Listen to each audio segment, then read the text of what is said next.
Welcome. Happy Sunday, everybody. Welcome to Habs Tonight.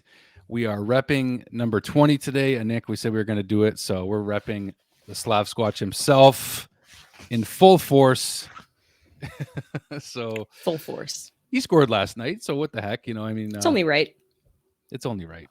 Ooh, is that a pun? Was that a pun? Oh. You're so punny when you don't even try. Good for you. Maybe that should be the YouTube thumbnail. It's only right. Yeah. Oh, you just had your screen froze for a second too, so your face was like, yeah. I'll be your next meme. Perfect start to the show. Next meme. All right, wonderful. Yes.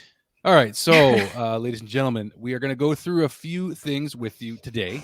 We're going to kind of jump around the place, but in no particular order. We're going to talk about our goalies, Sam Montembeault and Jake Allen, the newly discovered Nick Suzuki, Cole Caufield, and Kirby Dach line, which is producing wonderfully right now. Slafkovsky likely staying in Montreal, ?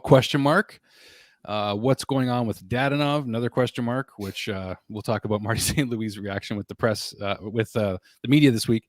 The Suzuki and Caufield show, which was on full display again last night, despite the loss to Vegas. And so that contract, that Nick Suzuki contract, one of the worst contracts in the NHL. Are you sure? Yeah. You're still holding to that? Dom, I believe it was from The Athletic. Okay. All right.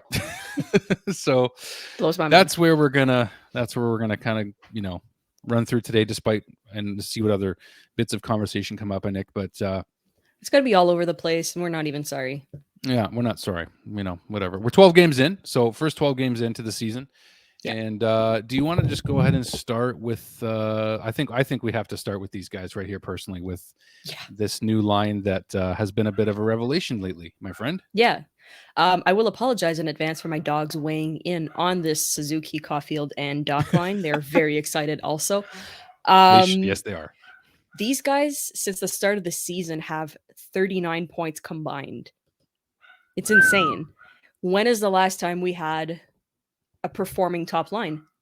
Was it Pacioretty, Desharnais, and Cole? Eric Cole. It goes way back. So it's exciting to see. It's fun to see. But it brings up a little bit of concerns on my end. We're not seeing the other lines produce right now. So yeah, it's all fun and games, but what if something happens to one of those three guys, yet alone all three of them, and we need to rely on other lines? So Martin St. Louis said it last night. It's kind of like plugging holes at the moment. We plug one hole, we got a top line that's performing. Now we got to tackle the other holes, which are the other lines. Is he going to shift some stuff around? Again, more question marks than anything else, but I'm excited to see which line is going to be next to perform. I'm expecting a lot from the Josh Anderson line. There's some guys that we're expecting a lot more this season that I don't know if they're having just a slow start, but remains to be seen, I guess. Yeah, I think what I thought was, and I thought I had projected in my first mock lineup of the season, Anderson, Gallagher, Dvorak, or maybe had Kirby Dach in there or something. I'm not sure. But I just think that line kind of makes sense in terms of everybody on the Anderson, Gallagher, Dvorak line is experienced. They're all relatively the same age-ish. Like, they have a lot of good NHL experience. I just don't think the chemistry is quite there yet. But there was a lot of block shots in the game last night. Like, Devo blocked a few shots. He went off. Slav went off. Armia went off. Edmondson was blocking shots, even though he had a tough game last night. Yeah. But in terms of that line, because they are the second line right now, it would be nice to at least see two lines that can produce right now, because we know that the third and fourth line, I think the fourth line, if you want to talk about Slav, he's producing more than the third line we had last night, but it's so interchangeable right now, which Marty did mention, right? We kind of know that's going to happen. So at least he's telling us that, right? Yeah. Not just throwing the lines in the blender. He's telling us in advance. I guess it kind of mixes into the next subject too of Slav. Is he staying in Montreal? Wherever you're putting him in the lineup right now, he's performing. He might not be scoring tons of goals. He's got 3 goals so far this season, which is, I'm satisfied with that. We're seeing improvement every single game. He's much better defensively than I thought that he was going to be. And we saw it through the Vegas game yesterday, the offensive plays that he was making. He's got a big body. I was concerned at some point with the block shot that he got, did not seem to look good, needed help off the ice, but came back next shift, you know? So Mhm. last week we brought that topic up of, is he staying in Montreal or is he going down to Laval? And I said I wouldn't mind seeing him going to Laval, but again, he keeps improving every single game. So I'm kind of curious, if we keep him in Montreal, how is it going to go? So I think I'm going to change my bandwagon, and I want Slav to stay in Montreal. So, because I'm just curious. I think it can't hurt him right now. I mean, if he starts underperforming and you see that he's struggling, that's where you'd probably send him down for a few months, bring him back in February or March, like we said. However, right now, I think he deserved a spot in the lineup, and he's showing that he wants to play. He said last night through his presser, I know that I need to shoot more and give me some time. It's coming. I know it's coming and I can do better. So I like seeing him acknowledge the fact that he does need to shoot more. And I wouldn't be surprised in the next 2 games seeing those numbers go up. See, that's a healthy kind of confidence right there to me. Like when Yeah. he says, like, it's coming, give me some time. Like, when have you ever heard a kid, you know what I mean? Like when Crosby and McDavid and Matthews, they all break into the league, they're just scoring at will. And like, that's their generational talents. That's fine. But a guy like this knows where he's at, and he needs to do some work, and he's going to have to do some work, you know, for the rest of the season, the rest of his career, like everybody else. But he knows where he's at. And the fact that he says something like that, I hadn't heard that quote yet. So I really like that. And I think he's really handling himself well. He's confident. He's not arrogant. He's got the right kind of healthy confidence while realizing he's still got a lot to learn. So I love that. He's got great mentors and veterans around him to help him, guide him through that process. So Slav is the least of my worries on this team right now. He's got a good coach. He's got a good team. He's in the right space to develop properly, which is something that we haven't had in many years. Many years. Many. Yeah, no, it's true. And I just, yeah. Many. And I agree. And I think that it's nice to see that, if he does stay, I mean, the longer he stays lately, the more of a case he is making for himself. So like you said, every 100%. there is more improvement, right? So now that your tune is changing, it's because he's showing why he's deserving of staying, right? So yeah, I was under the impression that I didn't realize how the 9-game thing worked. It just basically means he burns the first year of his entry level contract if he stays in Montreal, which now it's like, correct. What harm is that doing if he stays, right? Like he can clear he doesn't have to clear waivers. He can go down to the ballot if needed. But right now it's like he's going to be fine. Like I think I can finally say that 12 games in and 9 games played for him, only because of injury, that I think he's fine. I think he's going to be fine. I genuinely can say that without, I don't think I'm going to have to pull back on that statement personally. No. And if ever you do, again, like we said, it's not a bad thing. It's just a learning curve for him. And like you said, he's so eager to learn and to get better. He's going to get right back on that track in no time. So trust the process. Trust the process. I think I just want to jump into this because I don't want to spend too much time on it, but what's going on with Dadonov? I think we all know it's just a matter of time before he's not on this team anymore, as is likely Hoffman and Drouin. So maybe we should just talk about all 3 of these guys, because watching that line last night with Sean Monahan, I had full expectations. I'm like, okay, again, another line, like another line of NHL veteran players that have played this game for a long time, that have every reason to have success if they can get the chemistry going. I thought Drouin looked okay at times. Hoffman, every time he has the puck, the fans are just like rolling their eyes, you know? So I don't know if you want to talk about all 3. We could start with Dadonov and then talk about the others. So to start off with Dadonov, as most of you know, he was placed on IR this week. A little bit of controversy. Is he injured? Does he have a virus? Does he not want to be here? Is he being traded? Is he going on waivers? Nobody seems to know. And honestly, I don't think many people care at this point, to be blunt. Whether he's in the lineup. No, but I mean, just as a player, it's better when he's not in the lineup. And that's unfortunate to say, because he's a guy that a couple seasons ago was racking up the points. He's a great hockey player. He's in the NHL for a reason, right? So it's sad to see how he just doesn't seem happy or involved. So if that means that he needs to be in the bleachers and he's not participating, then I'd rather give the spot to somebody who proves that they want to be there. And that's the reoccurring thing this season is, you want to be there, you get the spot. It shouldn't be about your legacy or if you're a veteran or whatever. It's you're playing for it, you get it. Period. So, and then we had Martin Saint Louis that had a little bit of a hiccup with the media when he was asked, what's going on, what's going on, what's going on. Well, if you're going to keep repeating the same damn question every single press interview you have, obviously the guy's going to get annoyed. You can't blame him. Like Chantal told you, he told you, everybody told you, he's a scratch. Stop poking. I know it's a journalist's job to poke for information, but after the fifth poke, it's not going to change. So, give it a rest. Marty may not be like a big bear, but he's still a bear. Don't poke and the bear. If you poke him, yeah. Yeah, don't poke the bear. That's just a human reaction, right? And that's normal. I have the utmost respect for Martin Saint Louis and how he reacted, because when's the last time we had a coach in Montreal, maybe Guy Carbonneau, who took a little bit of a poking side of the media that said, hey, back off, calm down, just chill. They're players. They've been dealing with the media their whole lives already. Yes. They know how you are. And especially in Montreal, it's intense. So I'm happy Martin had that reaction. Hopefully it'll tone things down a little bit more and there'll be a little bit more, I don't say mutual respect, but understanding maybe next time. No means now no. No means no. There's a literal movement about it. Learned that when we were 2 years old, everybody. Great Just concept.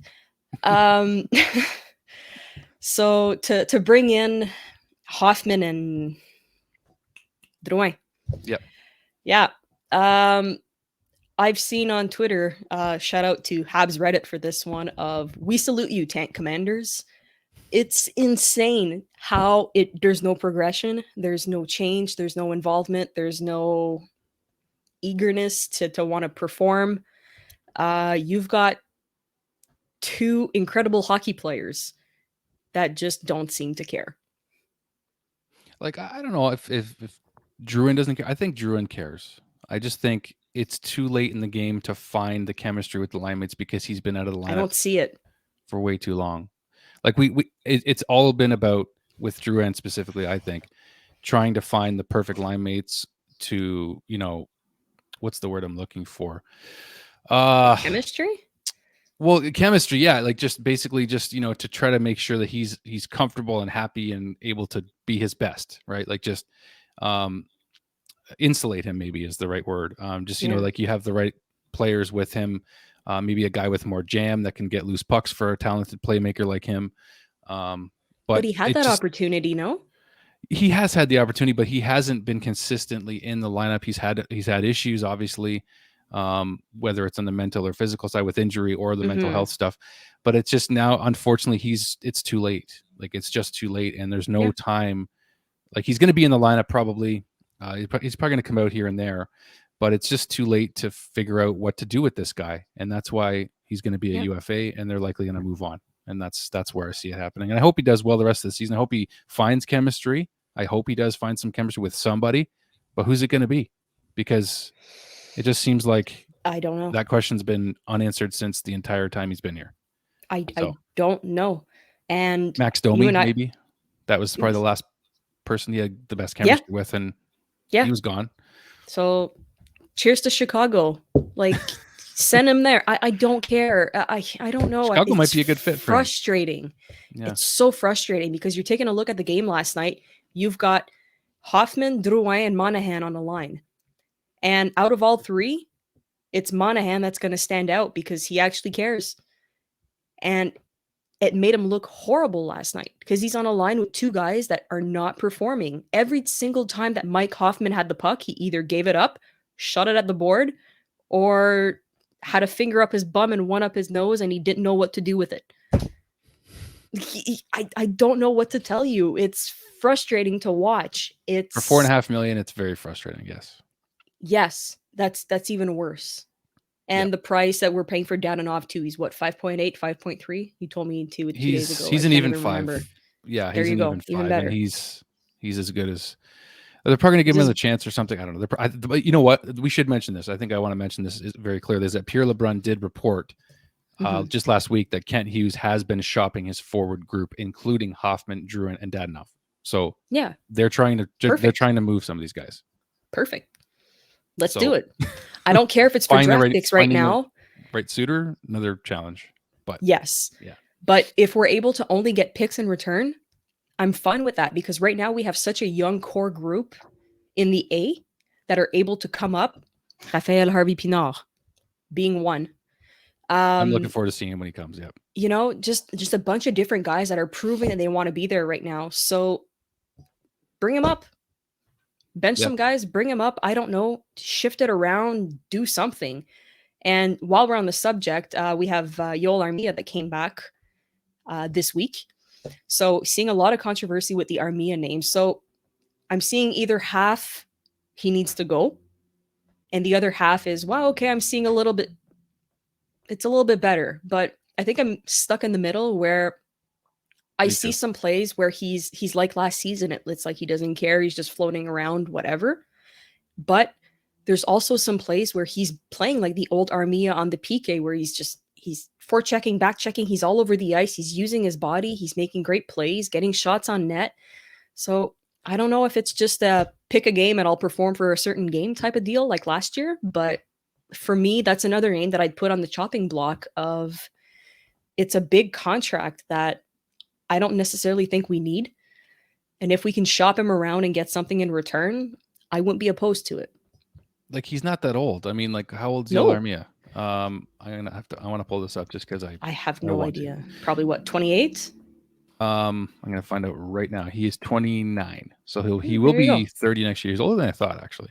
But what I was gonna say was, I noticed him quite a bit in the first period last night, specifically. Yes, Montreal's first period with Vegas was the best period of the game, and it's too bad that it was the first period was their best. But I mean, I noticed Armia quite a bit. I actually was like, oh, there he is, right? He was involved. He is doing his thing. So I hope that when we move some of these other parts out, maybe he can find his groove again, and then we can. He seems like a very tradable guy, but when he's effective, it's like, that's what I mean. But I can't stand these inconsistencies with your Drouins, your Hoffmans, your Armias. Dadonov has like been here for 10 seconds. So to me, I think it is what you get. It's either these guys are going to have on nights and off nights. How about these two guys? They don't have any off nights. Okay. So when it comes to guys having on and off nights, we need to get rid of the guys that are going to have their off nights, because there's enough guys that are coming up and are already here that are on every night. And that's what we want to see. Yeah. Nick Suzuki said last night when he was asked about constantly performing every single night, and he said, we need to step up when some of the other guys in the lineup are either having trouble and can't step up. We need to take control. So it's amazing to see the level of maturity this kid has. So young, being a captain too, and already knowing his role, that right now we know we have 3 other lines that are not performing. So it's on us to make sure that we can at least compete. So I absolutely love that quote from him.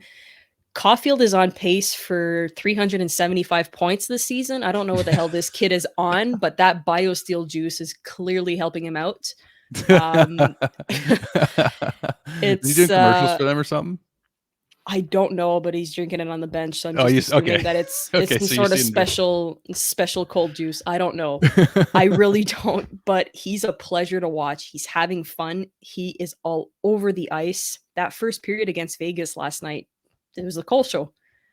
The Cole and Suzuki show. Yeah, quick release, like best way to describe it. Like, I keep mentioning it once in a while, but this is exactly why I had such a strong feeling about him, like before he got here, and Dale and all of us were, you guys were all giving me a hard time because I wouldn't shut up about him in the group chat on WhatsApp, right? I was just like, the things that were said about, my fandom for Cole Caufield before he got here were hilarious. Let's just say that. But now you're seeing it in full bloom, and it's not even near the best it's going to be yet. But you're seeing, like, this guy's, he could be an all-star. He could be an all-star. He could be a regular 40 goal scorer. He could be one of the best goal scorers right now, as of the statistics. He's one of the best goal scorers in the NHL. Yeah. So you got to think, like, that's something else, right? I mean, I'm glad to see it coming to reality here. It's a beautiful thing to watch. It's been a while since we've had, again, a top line, but 2 guys that are just dependable every single night. Like, we've always had Gallagher that's been our warrior, giving 110% every single shift. But These guys are like Gallagher's on steroid and producing. Yeah. It's a beautiful thing to watch. We're lucky to see it, and it's going to bring us into their contracts. Nick Suzuki is on the list of the top 10 worst contracts in the NHL right now. Yep. So I how made a about little that? I made a little graphic I think we can pull this with up. my Let's do that artistic right now. talents. My artistic talents. Let me take down the banner while we do that. Here we go. Yeah. And then I got more points. Captain and Suzuki, the top 10 worst contracts in the NHL, apparently. Yeah. I'd like to do some air quotes for you. Apparently. Apparently. Yeah. So how's that looking right now, The Athletic? Huh? Yeah, I don't even know how to say Dom's last name, but Dom. might have wanted to Dom research L. this one a little bit better. Like it's like Dom he wasn't L. following Nick Suzuki's career, or like you can tell. You can't always tell what a player is going to be, but when you watch Nick Suzuki in the OHL, when he went back and dominated the way the Canadiens asked him to, just like I mentioned a billion times, I interviewed him, but he has a presence, a very calm, quiet, confident presence, and I knew there was something about him. I was feeling a vibe from him that was like, this guy's special, and I don't even know why I'm nervous right now, because he's not making me nervous in terms of like, he's not intimidating, but it's just who he is. It's who Nick Suzuki is, and making him captain was one of the greatest decisions the Canadiens could have made. He's ready for it, and he's showing it. It's awesome. Like it's so much fun, but it's like there's like a peace and a calm with him being captain, and just the way he handles himself with the media. Like you mentioned, the relationship with Cole on and off the ice, and now Kirby Dach. So maybe we could talk about Kirby for a second before we get into like more contract talks about Cole. You know, we got Kirby with now 10 points in 12 games. So let's go through it. Nick Suzuki's got 15 points in 12 games. Cole's got 14 points in 12 games. And now Kirby's got 10 in 12 games. So that's your top line right there. Like you said, 36 points. 39, right? no? 39. My math is horrible. And that's why. Mine too. So I might be wrong. But they have over 35 points combined. Let's just stick with that one. Okay, so 29 plus 10 is 39. There it is. I just did the quick math because I'm a genius. Absolutely no, I'm not. I never mind. I don't want to get into my high school math grades with you guys. So me neither. That's why I'm here. No math required. But Kirby Dach. Now the quote that I heard yesterday from Cole pregame before the Vegas game was that with Kirby Dach on the line with him and Nick, they're able to hold onto the puck for longer. So clearly he's using his size, his speed, and his skill. He's using all of his attributes in order to facilitate what Nick and Cole do really well already. So he's complementing them, right? And that's what all you can hope for. So do you think you see this maybe like they have to keep it together as long as it's working well, but the dream eventually was to have this guy on the top line with Nick and Cole. So do you think both could work, or do you want to spread the love and see Slav on a second well-producing line eventually down the road? Right now, I don't think you break what doesn't need to be broken.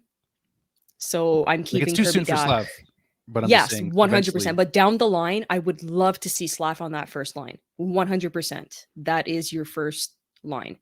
But if we're able to have Slav on the second line and surround him with key players, again, down the line, you have two lines right there. So if he doesn't necessarily make it to the first, I'm okay with it, as long as we can surround for a second line and have them produce. Right. That's my ish theory right now. Right. But right now, you're not breaking that first line unless there's an injury or they suddenly stop producing. Well, for them to play as good as they did also against the top team in the NHL last night, yes, that also helps your cause for keeping them together, right? I mean, it's obvious, right? That first period, we competed, and I said, you know what? We might have a shot at winning this game. And we kept it 2-1 for the longest time. That second period, it took us, 15 minutes to register a shot on net. And let's bring in the goaltender situation here, where Jake Allen channeled his inner Carey Price and just kept us in the game. They both did this week, like you mentioned. But yesterday, flat out, if not for Jake Allen, we would have lost control of this game even worse. And we kept it close. It was a 1-goal game for the longest time. And then it got out of control. Things started getting physical and whatnot. But again, it was a close game. It's the type of game last night where, you know what, I'm pissed off we didn't win, but I'm also a little irked that we didn't have a good second period, but we competed. And that's what I've been saying since the start. If we lose like this, at least there's positives. Kids are playing well. The goalies are just phenomenal lately. Let's touch on Samuel Montembeault in Winnipeg. Yep. He deserved that W. Definitely He absolutely deserved that yeah. W. Yep. Samuel Montembeault, again, making me eat my words. I'm fine with it. Channeling his inner Carey Price, his lateral movements, everything he's doing is just a beautiful thing to watch right now. So I don't know. Do you keep 50% of the time Allen, 50% Montembeault? Do you do literally 50-50? I got no problem with that. You know, like, I don't know. Monty is a bit younger. We can see it's still too early, I think, to figure out who's number one. I mean, Jake is number one. Like, I think that's very clear still. It's Saturday night in Montreal. They put Jake Allen in. He's their number one guy. But the way Sam's been playing, it's very encouraging. It's a good problem to have. Yeah. For them both to be playing as well as they are. It's a lot more reassuring than last season where you're putting Montembeault in it. It's like, okay, well, is he making those key saves or is he letting those beach balls go in? You know, you didn't know what type of thing to expect. And sometimes you still see a little bit of the same thing where he's going to make those key saves and then there's a softie that he could have just had. You know, that's the frustrating part for me is the consistency, but he's a lot more consistent this season, which I can appreciate. And Jake Allen is really embracing that first spot role. I mean, he knows his role. That's what matters right now. Played a terrific game last night. So it's encouraging too, because we won't have the issue that we had last season of, do we bring up Caden Primo? Yeah, I think that, unless barring injury, I think it's set right now. Yeah, you're able to leave him in the A, let him get his full season as we discussed, and then you reevaluate the situation next season, you know? So if we can avoid the goalie controversies and the goalie issues this season, let's just focus on, you know, we have defensive pairings right now that we're going to need to tackle. We got Mike Matheson that's going to be hopping in the lineup soon. Yep. That's another huge problem. Yeah. But a good problem. A good problem. Yeah. And I think that's what I want to jump into with you for a second. And this is a different player. But Jordan Harris, we mentioned how much we like his skating. I really like, and this is again another thing with Marty, just making reads. Like last night, I just noticed a couple sequences where you can tell when a guy's thinking on his feet and he's using his head on the ice, basically. Yeah. And just kind of like, you know, thinking about going one way, changing his mind, backpedaling and, you know, keeping the puck and then just waiting for a line change and making the right first pass and just kind of everything Jordan Harris is doing. Now, he did get the penalty in the third period, but it was a hold. And like, you know, that's going to happen though, right? So these mistakes aren't something that, you know, you're going to beat these guys over the head with. Like, they would have just been scratched after this in the old regime under Berge. But I'm glad that that's not the case anymore, where Jack-Eye, Harris, you know, Gooley, they can make their mistakes. And, you know, Gooley with that pass, by the way, to Slav last night was ridiculous. But Jordan Harris specifically, though, a lot of people are starting to notice him more and more, and how effective and how many minutes he's playing. He's playing against the top lines. Active stick. He's got a really, he has one of the most active sticks I've seen. Beautiful thing to watch. What a concept. Put a stick out there. David Savard needs to listen to him sometimes. David Savard playing great hockey. I'm going to mention also that playing again good. This week. Also playing good. How many blocks? He leads in block shots, I think, in the league. I don't know. I haven't seen that stat, but yeah. He's playing some great hockey. Very thankful for him. We mentioned last week with Joel Edmondson coming back in. So Eddie's back. A few key plays where I'm like, Eddie, what are you doing? But a tough game last night. Apart from that, yeah, other than that, he's playing great. He's physical. He's involved. I loved seeing Eddie with Jack-Eye as a pairing, and that was broken up last night. Well, yeah, the pairing was Harris. Wasn't it Harris and Edmondson to start the game? I think so. Yeah, it was Harris and Edmondson to start, because Weidman's with Jack-Eye normally. And then Wasn't you a fan of have, that. yeah. I So preferred seeing Eddie maybe we'll, with Jack-Eye, and Jack-Eye for the last 2-3 games has been, I don't know, not as consistent as I wanted him to be. So it's which been he's a allowed little, as a yes, rookie it's a there. learning curve for him, You're allowed to which be inconsistent as a rookie, as a 100%. as a veteran. No, Veteran, questionable. our forward group. Yeah, In other words, go on. yeah. But I don't know. So that's my little worry here is with Mike Matheson coming back in. So we're seeing Kovacevic. I can't even. Yeah, you I'm said it. calling I him think you, Covey. Covey.